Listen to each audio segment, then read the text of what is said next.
Mbote na balandi nyonso ya tokomi wapi nalobelaka nyonso naza ya mutu te musala na ngai eza kopanza sango eza kotuna mituna bato koloba siko yo nde okoya vers ngai tonga na kotala naluka mutu tel lelo naza deva mosali na nzambe boyebi ke na mboka na biso bakongole baza bavictime ya makambo ebele me basala nzambe ya solo bazali basala nzambe ya mabepe bazali balobaka keno kombo moko efingisa bakombo nyonso lelo nazoyambela bino nani mosali na nzambe abengami na kombo ya apotre Manya oyo aponama kozala pembeni ya Claude Kabund Walesa lolenge epenge Fofana aponama kozala sima ya mwana mboka Eliezer Tambwe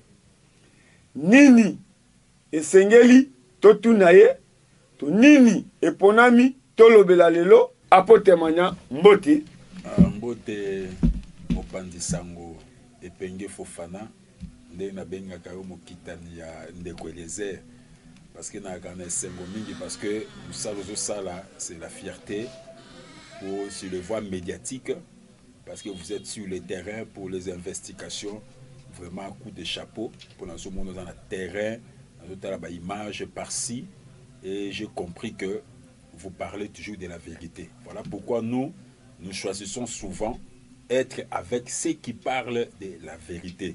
Voilà pourquoi chaque fois que il y a une communication, j'apprécie beaucoup de partager ensemble parce que vous êtes de la vérité. Voilà pourquoi je crois que Lelo, il y a certaines vérités où nous voulons quand même que Bananzambe va comprendre. Entre autres, je crois avec ce qui se passe dans Katambo Kanabiso. Je crois dans Katambo Kanabiso, tout ça na eloko moko munene, ce qui était la consultation, il y a président de la République. Et moi, je dis que le président de la République, il est comme l'espèce de Noé. Azalokola Noé, tangu Nzambe alingaki aboma mukili, il devait quand même, il a interpellé à Noé. Aibisi Noé, na lingi, osa le loko moko, otonga arche moko ya sika, obenga batu. Batu bakoka mungongo no bakota na arche wande bakobika. Et je crois que Lelo, Tomoni, président de la République, parce que si moi aujourd'hui je ne suis pas venu parler du président Félix Tshisekedi, parce que je ne suis pas son porte-parole, mais ces rencontres, il y a Félix, président, et le pasteur prophète, l'homme de Dieu, l'évangile Claude Kabund Walesa. Parce qu'aujourd'hui, si nous voyons le président Félix s'est tenu à faire la chose comme de la consultation, et Zeloko Moko apparemment, ezana batumusu bazo cholango, ezana batumusu bazo critiquer ango, batumusu bamono teloko moko ya pamba. C'est comme dans l'état de Noé. Donc je me suis dit que qu'est-ce qui a stimulé au président de la République? Est-ce qu'ils allaient qu'à crise auto traverser na mboka na biso to ezali koyoka mungongo ya Nzambe? Moi je crois que comme étant chrétien et comme il y a un Dieu, il y a une divinité qui existe, Félix, moi je crois.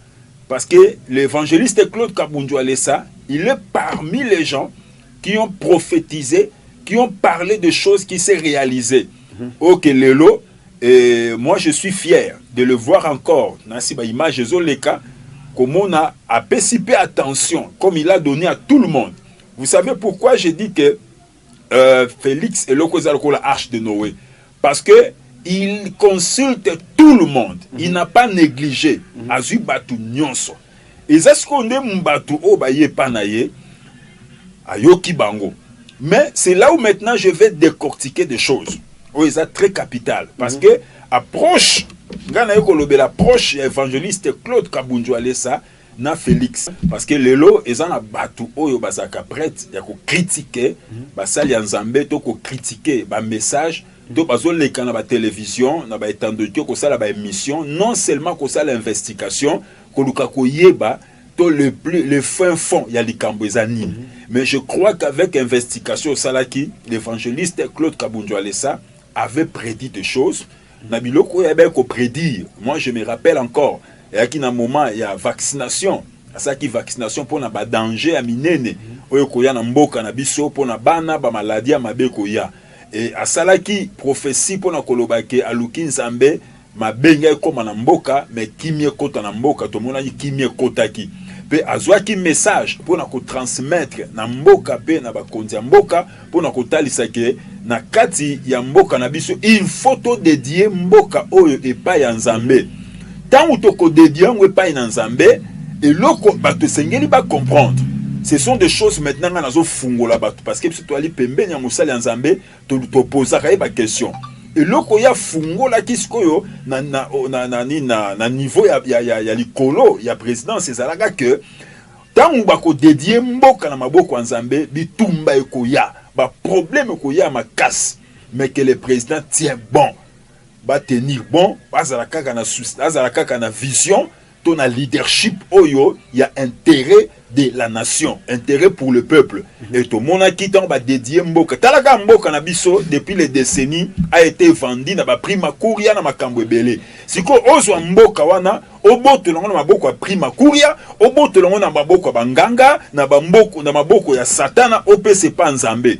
To yebi biso nyonso, Jésus alobi na enseignement na ye que tango milimu mabe longwaka ekei ekende koluka milimo mosusu pe ko combattre ya omoni bitumbe makasi na mboka makambo ye menzamba alakisaki na mosala nzambe. Malgré tout cela la main de l'Éternel sera là pour protéger yango tomoni nyonso eleki babitumba makasi batu bakufi makambo ebele leki na kati ya mboka ba crash d'avion, il y a beaucoup de choses mais l'Éternel Dieu est toujours pour notre nation. Ba guerre ozaki prédier salame salamité ba pandémie koti na ba mboka tomoni pandémie qui na mboka na biso mais pandémie wana mosali ya nzambe tango alukaki lonya nzambe pandémie ekomi lokola maladie nyonso lokola malaria eza su maladie oyo te ndenge to yebeli yango ndenge sakaje na ba pays mususu ya mboka bapaya awa na kati ya Congo pandémie ekoma lokola maladie pamba omeli kisi boeleki tomoni ndenge ni nzambe a épargné mboka na biso le Congo. Et aujourd'hui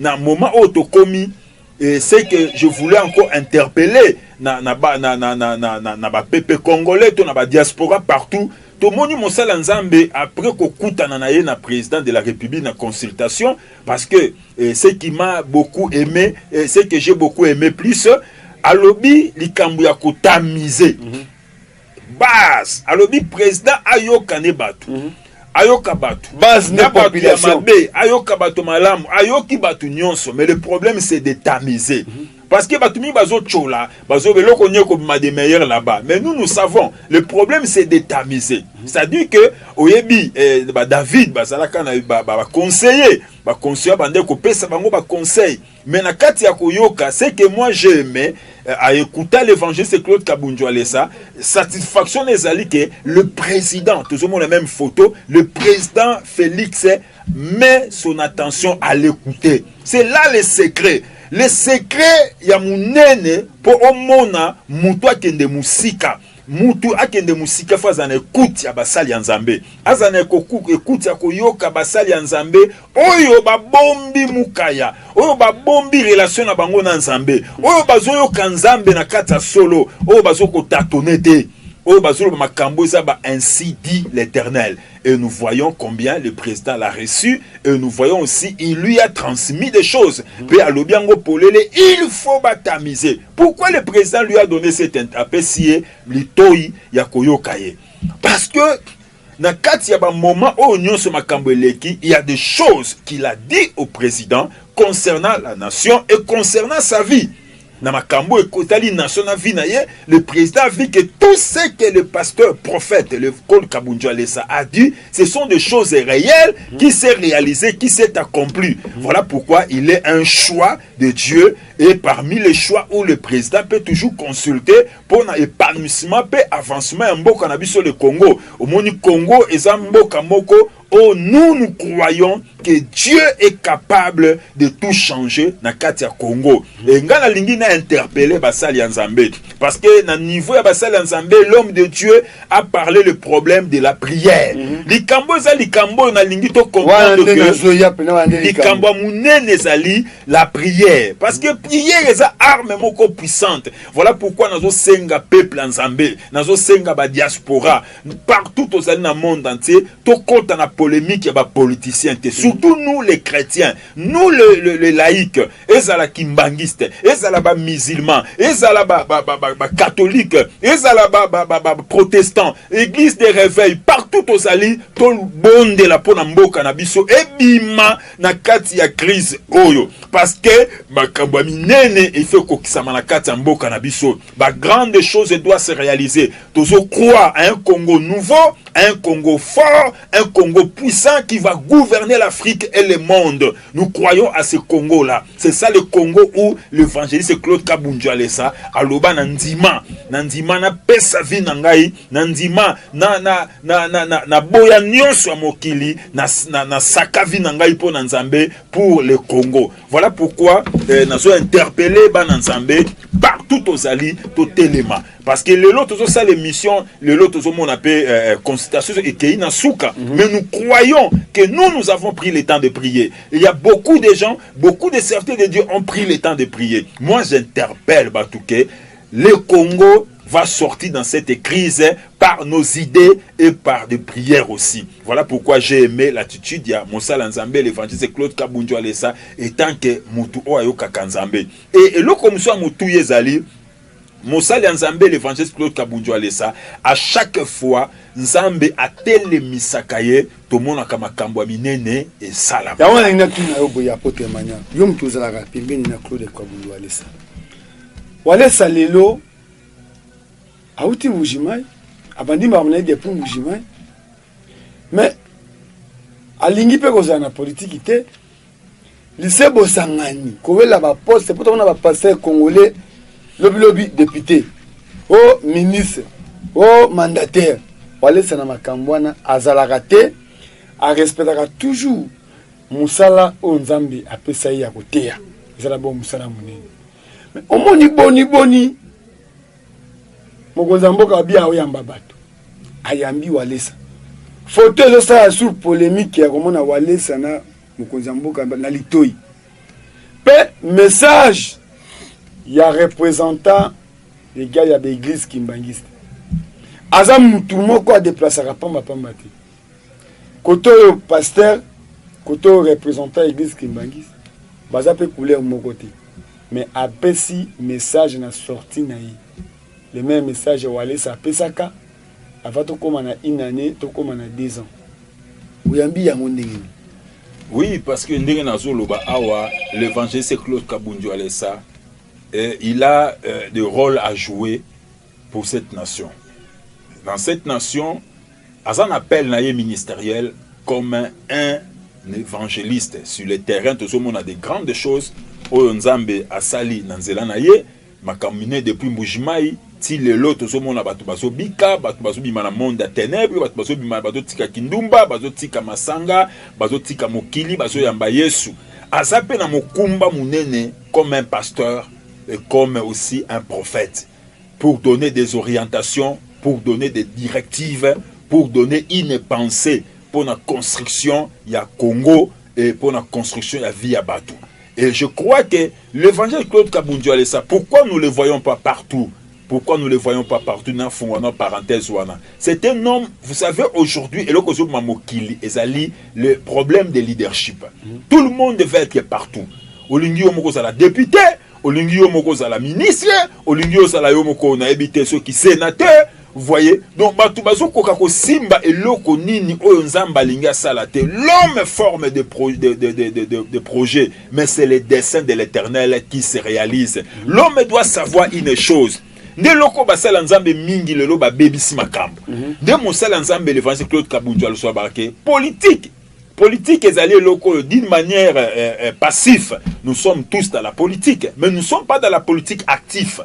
parce que tous les politiciens, tous en parti Songolo Pakala. Non, un homme de Dieu doit être net. Dans son église, doit recevoir tout le monde. Dans quatre églises, nous sommes parti politique, nous ne pouvons pas la refuser. Bah, tu vas PPRD, bah, tu as INC, bah, tu as IDPS, bah, tu as parti Bazali na quatre. Mais nous respectons ce qu'est l'appel au ministère. C'est ça le problème de l'évangile Claude Kabundjo Alessa. Voilà pourquoi nous interpellons pour dire une chose, que na kati ya musala o nzamba pesiye, na musala o nzamba bengiye, c'est dans des orientations oyo et ça la même interpellation. Il y a un Ndekonabiso, il y a papa, il y a Kimbangiste, un message à Pesaki. Nous avons adhéré à ces messages pour dire que c'est un message où nous avons déjà parlé, on a déjà prophétisé au bouche de l'homme de Dieu, l'évangile Claude Kabundjo Alessa. Aujourd'hui, moi je suis fier de voir que le Congo commence à démarrer à beaucoup de choses. Le Congo commence à s'en sortir. Tomoni makambo belé ba flux aminé na Congo. Congo ezaki na chaos moment ba élection.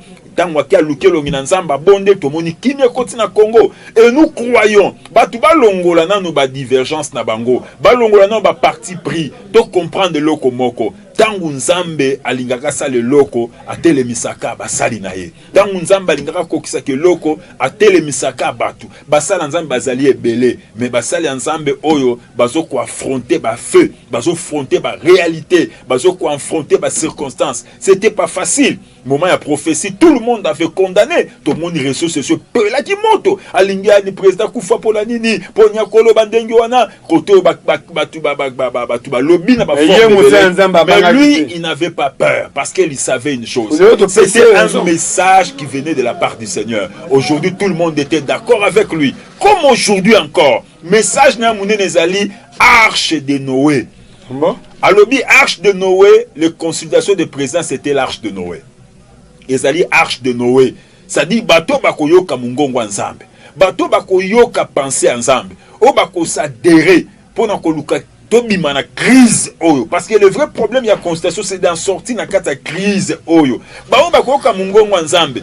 Ensemble nzambe akobimisa biso na kata crise o bako yoka te bako chola na mai. Bako chola na mai, bako kufa likola tembe na bango, parce qu'il y a des gens qui ne croient pas que le Congo peut se stabiliser. Et nous avons la vision constructive pour cette nation. Non seulement pour le Félix Tshisekedi, parce que le Félix Tshisekedi passera, mais l'évangile Claude Kabundjo Alessa, son mandat est éternel et restera. Et nous soutenons président Félix Tshisekedi par la consultation pour l'épanouissement du Congo. Et nous disons oui à cette consultation parce que c'est la vision de l'arche de Noé.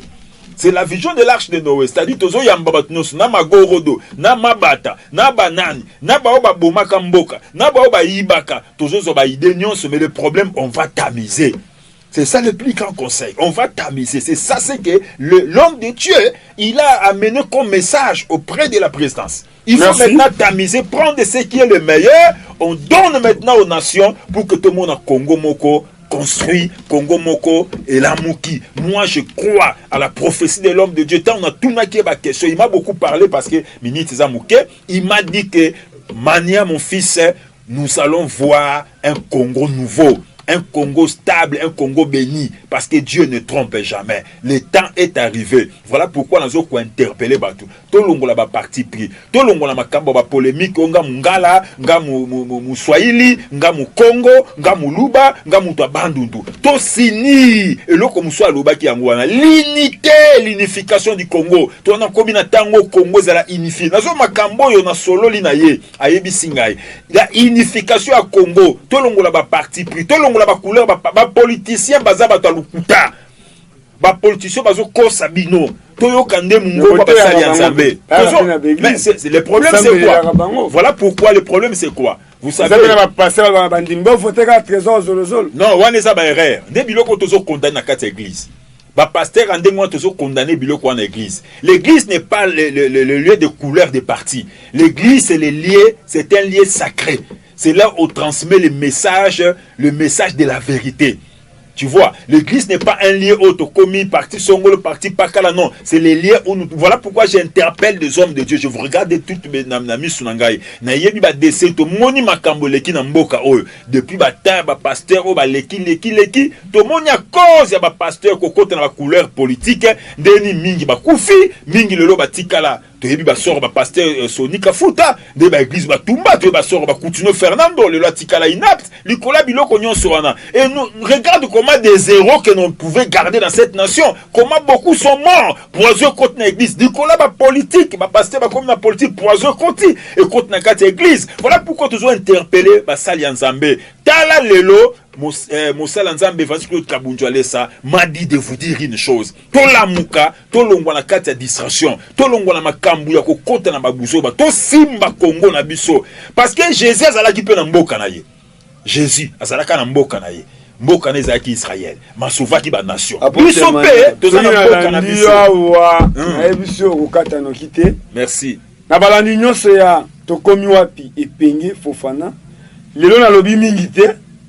Po bosaki nga remarque no tikela kai aloba yango lelo yo moka okiki no bato balanda kai ngai na uti na kikwiti na bandu mais nazalaki ne sengo ya komona moko aza commerçant na boutique na ye atelemisinga apesinga mulangi ya mai nalandaka o na YouTube ndenge olobelaka pasteur nanga natuni pasteur yango nani Claude Kabundju Alesa ebi ke place aza ne sengo ya bandimi na ye bamoni oyo alobelaka ye na kikwiti lelo apote mania message ya suka na émission oyo ezani bozomona ntango Alesa bayambi epa chef de l'état kokita na ye maloba oyo alobaki yo oretenaki nini po tokomi na suka.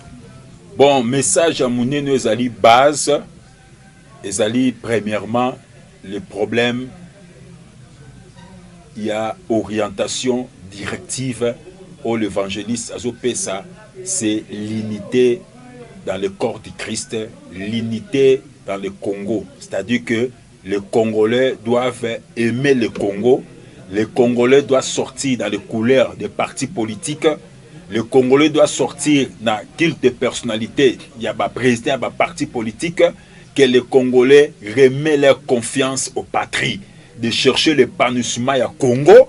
Et puis, il y a un message évangéliste de Kabundju Alesa tant que chrétien, que les Congolais doivent recommander le combat de maître du Seigneur. Et puis, le Kamutouye Zali, c'est la confiance que moi je vis au chef de l'État à cause, il y a tout ce que l'évangéliste Claude Kabundju Alesa lui a parlé pour cette nation et concernant sa vie. Et tout s'est réalisé avec exactitude. Et interpellation, mon comme M. Ezali, la prière. C'est que moi j'ai saisi encore fortement le problème de la prière. Vous savez, Ezalaba David, Ezalaba Moïse, Batunion soit en crise yaki na leadership na bango, il fallait qu'il bayoka batu. Ko yoka est important. Moïse azalaki ko kamba tout le quoi batu makoma ki na point moko makambuzo simba te koto peuple telema ayokaki ozalaki bo père nae.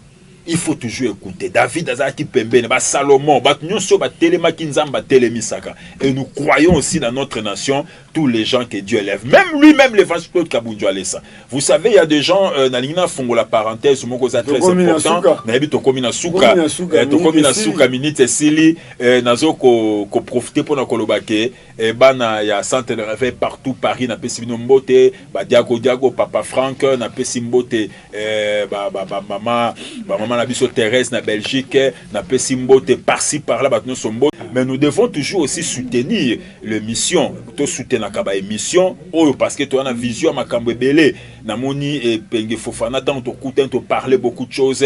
Je voulais vraiment que to sala na ye musala moko belé. Moi je suis qu'un porte-parole dans zo lobela makambo. Porte-parole na kata makambo nzamba zalaka te eza na domaine médiatique parce que na ye ba congolais ba pasteur bazalaka ba plus spécialement bobelé. Sur le plan médiatique, l'homme de Dieu ne peut jamais passer pour parler. S'il y a des problèmes, il y a quelque chose nous devons parler. Et na moni olobela ngo pengla ke loko moko otuningate problème makambo itali ba poison makambo kiziami na banani dossier to sto leki yango et tolobaki ke yaki dossier moko ki en huis clos et c'est leki donc bisona ndeko kiziami na nous n'avons pas un problème tokoki jamais ko parler sur na dossier wana. Voilà pourquoi to tikeli nzambende akamba na likambo wana nzambende asukisana yango na sengi na ba diaspora na bana nyonso ya o balingaka pasteur Kabundju Alesa to pesa confiance na Nzambe na ye to pesa confiance na alliance oza na Nzambe na ye parce que nous savons que c'est un homme où Dieu a élevé où c'est un homme qui Dieu a élevé, comme Jésus avait dit, vous sortez sur le chemin, vous allez voir un homme qui porte la cruche d'eau, suivez-le. Pourquoi la cruche d'eau? La cruche d'eau, c'est la parole de Dieu. C'est un homme qui porte la parole pire, la parole de la crainte, la parole de la sanctification, la parole qui apporte des changements. Donc, de Kofofana, numéro nabiso, c'est un faux tapé numéro nanga, numéro nabiso, de manière que numéro nangai, numéro nangai et apôtre Mania, c'est 084 40 39 142. Tu veux 084 40 39 142. Olingo pe sa conseil. Aux en a besoin, il y a orientation pour l'église, il y a pasteur Kabunji. Wale ça, tozana pour na koyambayo, ozana na lipamboli pe pour na kosunge mission na biso, ko pambo la peine de kofana, tozawana, parce que nous devons soutenir les missions. Pasteur Kabunji wale ça, a beaucoup. Vous êtes ses enfants partout dans le monde entier, soutenez aussi cette émission, vous serez bénis davantage. Nzambe tika a pambo labino, nzamba wale ça, azala nzambe labino. Mais awa o lobby, mais l'eau mambo, le bois qui est. Ah, wana lour mwamba talaka lour mwamba na nzamba pambola ye Josaphat Kapepula nzamba pambola ye Marquis nzamba pambola ye na pamboli baza tellement ebele de konabiso Gino Serge Gino na benga ye Serge Gino boss parce que wana za pena mutu ya senti ya pasteur Walesa donc wana za bateau to na bango à chaque instant à chaque moment donc nzamba pambola bino papa na biso Eric Katanga. Katanga Yalobaki, apôtre Mania, moi je vais commencer à soutenir cette émission. C'est un homme bien, un frère, j'interpelle tout le monde, Pamboli, papa, maman Nabiso, maman Chantal Niembo, na Pamboli, maman Chantal, parce que Aza parmi Bato au bazo soutenir Moussala Oyo et s'épanouir et que Deliboso, on dit moi peu bazala moi parfait, moi chez moi bazala bien. Apôtre Mania, ceux qui n'a le vina landa wa ekosimbate. Merci. Bomoni lelo na lobi pendate. Claude Kabundu Alessa nani Mosali na Nzambe. Asali église na ye akpambola kabato na mai na mafuta na parfaite. O alingi a juger a lukaye. Je pense que non bino bato bazana mikili apoto bato bokosa mingi bato beskoke bing de bino. Lelo boye bakana Congo nani aza Mosali ya Nzambe ya solo. Tango moni mutu azana ngolu ya kopambola mutu na téléphone mais sur place zozo lo yeyo solution izate ngai epenge Fofana kondima oui koyoka oui na boyi makambo ke Nzamba kopambola po Nzamba déjà sala lelo o alingi sala mokili emona Claude Kabundu Alessa toyoka ye tomona na ba fiche lelo ngai na komi komona ko solola pe na bato bazalaka nai ngai jusque là na sentir le côté abikisaka apambolaka to komi wapi tomona ngona alobi pona président oui tomoni nan tomoni toyoki biso moko kasi to sentir ngona na keki kwiti na emoni batuninga mituna merci o azana matoi ya koyoka ayoka merci na bato o bakengela kaye Mwana mboka Lou Mwamba. Mwana mboka Garde Serge. Merci. Ils allaient rendez-vous.